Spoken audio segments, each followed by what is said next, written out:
اسی پیسوں سے اپنا خرچ لیتے، نہ کوئی زیادہ آپ کو خواہشیں تھی، نہ زیادہ کمانے کا شوق تھا، آپ جتنا آپ کے پاس تھا اتنے پر اکتفا کر لیتے۔ ایک دن ایسا آیا کہ ابراہیم بن دوزی رحمۃ اللہ علیہ وہاں سے گزرتے ہیں، آپ 5 وقت کی نماز پڑھنے والے، ہمیشہ خدا کی ریاضت و عبادت میں اپنی زندگی کو گزارنے والے، اتنا طلب تھا کہ کوئی ولی کامل مل جائے، کسی بزرگ سے آپ کی ملاقات ہو جائے۔ باغ کے قریب سے ایک بزرگ، ایک ولی جس کا نام ابراہیم بن دوزی رحمۃ اللہ علیہ ہے، گزر ہوتا ہے۔ جیسے ہی معین الدین چشتی اجمیری رحمۃ اللہ علیہ کو دیکھتے ہیں، کیا دیکھتے ہیں کہ ایک تھیلی اپنے بازو لگایا ہوا بوڑھا ضعیف آدمی اکیلے چل رہا ہے۔ جیسے ہی دیکھنا تھا بلاتے ہیں، حضرت ہمارے باغ تشریف لائیے، یہ ہمارا باغیچہ ہے، یہ میرا چھوٹا سا باغیچہ ہے، تشریف لائیں۔ تو بڑے ادب و احترام سے آپ بلاتے ہیں، اور بزرگوں کی نظر تو نظر ایسی ہوتی ہے، دیکھتے ہی پہچانتے ہیں کہ کون اللہ کا ہونے والا ہے اور اس کو اللہ کی خاص عنایتیں اترنے والی ہیں، یہ تمام چیزیں پہچان جاتے ہیں۔ اسی لیے کہتے ہیں کہ علماء کے پاس جاؤ تو زبان کو سنبھال کر جانا، اور اولیاء اللہ کے پاس جاؤ تو دلوں کو سنبھال کر جانا، کیونکہ دلوں کے راز اولیاء اللہ پہچان لیتے ہیں۔ یہ اللہ کی طرف سے عطا ہوتی ہے اولیاء اللہ کے لیے، اللہ کی طرف سے ایک خاص انعام ہوتا ہے اولیاء اللہ کے لیے کہ جو اللہ کے دوست ہو جاتے ہیں، جس کا رشتہ، جس کا تعلق اللہ سے بن جاتا ہے، وہ دنیا میں ہر چیز پہچانتے ہیں، اور ان کے لیے دنیا کی ہر چیز بالکل چھوٹی نظر آتی ہے، چاہے وہ بڑے سے بڑے چیز کیوں نہ ہو، بڑے سے بڑا معاملہ کیوں نہ ہو، اتنا نظر آتا ہے، کیونکہ ان کے سامنے جنت رہتی ہے، ان کے سامنے آخرت والی زندگی رہتی ہے، ان کے سامنے خدا کی اطاعت، رسول کی محبت رہتی ہے۔ جب یہ ہمارے سامنے آ جائیں تو دنیا کا عیش و آرام، دنیا کی زندگی، دنیا کی چیزیں ہمارے سامنے بالکل چھوٹی نظر آئیں۔ یہ اولیاء اللہ کا معاملہ تھا۔ جیسے ہی اندر بلایا جاتا ہے، ابراہیم بن دوزی رحمۃ اللہ علیہ باغ میں اس باغیچے میں اندر جاتے ہیں۔ جیسے ہی جانا تھا بیٹھایا گیا، بڑے ادب سے کچھ بچھا کر بیٹھ گئے۔ ان کے سامنے ایک بڑا تخت رکھا گیا جس میں کئی سارے انگور تھے۔ ابراہیم بن دوزی ایک انگور توڑتے ہیں، دوسرا انگور توڑتے ہیں، کھاتے ہیں۔ وہ لذیذ انگور، وہ پیارا انگور جب کھانا تھا، ان کے ادب و احترام کو کیا دیکھتے ہیں، ان کا جو مرتبہ و رتبہ جو رکھنے کا تھا، ان کا جو ادب کرنے کا طریقہ جو تھا، اس کو کیا دیکھتے ہیں۔ آپ ابراہیم بن دوزی اپنے تھیلی میں سے ایک سوکھی روٹی جو کئی دنوں کی ہوتی ہے، اس سوکھی روٹی کو نکالتے ہیں، اپنے منہ میں ڈالتے ہیں، چباتے ہیں، چبا کر اس چبائی ہوئی روٹی کو، اس چبائے ہوئے نوالے کو، اس چبائے ہوئے روٹی کو نکال کر آپ غریب نواز معین الدین چشتی جو ابھی بچے ہیں ان کو دیتے ہیں، اور کہتے ہیں بیٹا اس کو کھاؤ، اس کو کھاؤ۔ ارے ایک دھوپ میرا ہوا، آج باپ جو پانی پیتا ہے وہ لگا کر بیٹا اس پانی کو نہیں پیتا، گھر میں ماں جس پانی کو منہ لگا کر پیے اس کو بیٹا نہیں پیتا، بچے جس پانی کو منہ لگا کر پیے بڑے نہیں پیتے۔ پیارے آقا فرماتے ہیں مومن کے دھوپ میں شفا ہے۔ آج ہمارے مسلمانوں کی حالت اللہ ماشاءاللہ، زبان گلاس دیے منہ کھولے ایسا ڈالتے ہیں جسم، اسلام میں وہ طریقہ ہے ہی نہیں۔ پینے کا پانی کس طرح پیا جائے، بیٹھنا ہے بڑے ادب سے، دیکھنا ہے، اشرب الماء اعینکم، پانی دیکھ کر پیا کرو، پانی کو دیکھنا ہے، پھر بڑے ادب سے منہ لگا کر پینا ہے۔ ایسا نہیں منہ کھولے اوپر سے ایسا ڈالے کہ ایک ٹانکی میں سے یا نل میں سے پانی بڑھ رہا۔ اسلام کا وہ طریقہ نہیں ہے، اور دھوپ میں اللہ نے شفا رکھی ہے۔ وہ ابراہیم بن دوزی تھے، اپنے منہ میں ڈال کر چباتے ہیں۔ اگر کوئی بچہ پیدا ہو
بکر صدیق، خلیفہ دوم عمر فاروق، خلیفہ ثالث عثمان غنی، خلیفہ چہارم جسے کہا جاتا ہے مولا علی، اور وہاں سے خلیفوں کا سلسلہ چلتا رہا۔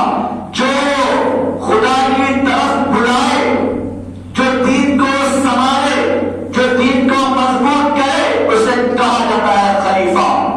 اور جو لوگوں کو اللہ اور اس کے رسول کا راستہ بتائے، کہ بزرگوں میں ایک طریقہ، ایک رواج چلا آ رہا ہے کہ میرے بعد تم میرے خلیفے ہو، اور یہ جو مشن آگے بڑھانا ہے خدا اور اس کے رسول کا، صوفیت کا، معرفت کا، شریعت کا، تم کو میں اجازت دیتا ہوں، تم کو میں پرمیشن دیتا ہوں کہ تم میرے طرف سے فلاں گاؤں چلے جاؤ، فلاں شہر چلے جاؤ، اور دین کی اور صوفیت کے طریقے کو لوگوں میں بتاؤ۔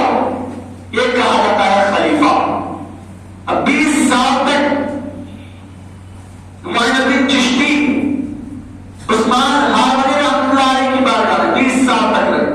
آپ کا اٹھنا، آپ کا بیٹھنا، چلنا، آپ کا بات کرنا، سب کچھ جب سمجھ میں آ گیا، 20 سال کے بعد عثمان ہارونی رحمۃ اللہ علیہ فرماتے ہیں کہ اے معین الدین، میں تمہیں خلافت نوازنے والا ہوں۔ معین الدین چشتی بڑے خوش ہو گئے کہ مجھے خلافت ملنے والی ہے، کیونکہ بہت بڑا درجہ تھا، آج کے جیسا نہیں کہ ہر کوئی لے لے، نہیں، بڑا درجہ تھا۔ اب ہوا کیا، خرخر خلافت کو لایا گیا، پہنایا گیا، پہنانے کے بعد عثمان ہارونی رحمۃ اللہ علیہ، معین الدین چشتی رحمۃ اللہ علیہ کو قریب بلاتے ہیں، سینے سے لگاتے ہیں، سینے سے لگا کر کہتے ہیں کہ معین اب بتاؤ تمہیں کیا نظر آ رہا ہے؟ جب اوپر دیکھا گیا آسمان، نیچے دیکھا گیا زمین، پھر دوبارہ سینے سے لگایا، ٹائٹ پکڑا، پھر چھوڑا، پھر پوچھا اب بتاؤ تمہیں کیا نظر آ رہا ہے؟ اوپر دیکھا گیا آسمان، نیچے دیکھا گیا زمین،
ہندوستان کے اندر 90 لاکھ لوگوں کو مسلمان کیا، 90 لاکھ لوگوں کو. اور دہلی سے اجمیر تک کا جو قصہ تھا، دہلی سے جو اجمیر آیا پیدل، تاریخ میں لکھا گیا ہے 1 لاکھ لوگ آپ کو دیکھ کر مسلمان. اب اس کی خاص خاصیت میں آپ کو بتاتا ہوں، لوگوں کو بڑا تعجب ہوتا ہے 90 لاکھ لوگ مسلمان کیسے ہو سکتے. آج ہمارا معاملہ ہے کوئی ایک بھی مسلمان نہیں بنتا، الٹا آج کا دور مسلمانوں کو دبانے کا دور ہے، مسلمانوں کا دبدبہ ختم کرنے کا دور ہے، مسلمانوں کے اسلام اور شریعت پر طرح طرح کے تانے دینے والا دور ہے. حکومت کی طرف سے شریعت پر، بالکل طلاق پر کیسے تانے آ گئے، شریعت کے اوپر کیسے تانے آ گئے کہ یہ شریعت اسلام میں یہ ہے، یہ ہے، یہ ہے، یہ سب مسلمانوں کے لیے. عورتوں کا جو پردہ کیا جاتا ہے، پردے کے خلاف کتنے تانے ہم پر لگ رہے ہیں. آج کوئی مسلمان تو بہت دور، اگر جو بچا ہوا مسلمان ہے وہ اپنے ایمان کو بچا لے تو بڑی بات ہے، حقیقت ہے. اگر کسی کو برا لگے تو معافی چاہتا ہوں. کئی لوگ ماشاءاللہ اچھے ہیں جو مسلمان بنا رہے ہیں. ایمان اللہ جس کو ہدایت دے دے وہ خود بخود ایمان کے اندر آ جائے گا. بس اشارہ کافی ہے، ہدایت کافی ہے. ہمارا کام پھیلانا ہے، ہمارا کام سمجھانا ہے، ہمارا کام بولنا ہے. ہندوستان کا جو آج بھی وہی معاملہ ہے، اس زمانے میں وہی معاملہ تھا. ہر چمکتی ہوئی چیز خدا تھی، بھگوان تھی. ہر جو مدد کرتے وہ خدا بن جائے، پہاڑ خدا بن جائے، زمین و آسمان خدا بن جائے، چاند و سورج خدا، آگ خدا، ہر چیز خدا ہے. کئی کروڑوں میں خدا ہے، ایک دو نہیں. تو اس زمانے میں بھی جو اچھا کر دے، جو مدد کر دے، جو امداد کر دے، جو بھی جانور ہو، انسان ہو، درند ہو، پرند، جو بھی ہے خدا. تو ان لوگوں کے لیے اس زمانے میں اسلام میں داخل کروانا بڑا آسان تھا.